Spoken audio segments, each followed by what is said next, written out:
Master the passive voice in gerunds. Hello, language learners. Today, we're diving deep into an important aspect of English grammar: the passive voice in gerunds.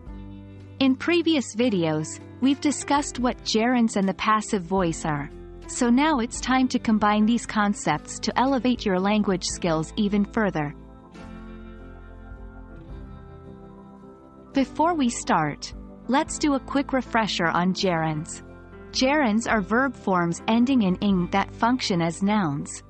They can be subjects, objects, or complements in a sentence. For example, running is my favorite activity. In this sentence, running is a gerund functioning as the subject. Similarly, let's take a moment to remember what the passive voice is. It's a way of constructing sentences where the focus is not on the subject doing the action but on the action happening to the subject. For example, the cake was eaten by the kids. Here, the focus is on the action of the cake being eaten, rather than the kids doing the eating. Now, onto our main topic: passive voice in gerunds. It's simply applying the concept of passive voice to gerunds.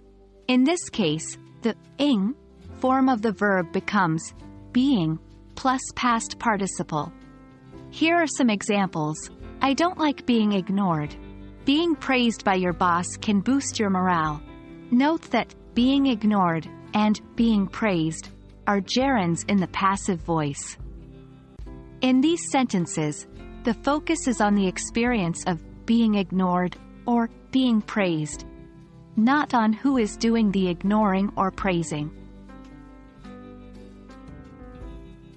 To use the passive voice in gerunds, remember the formula: being plus past participle.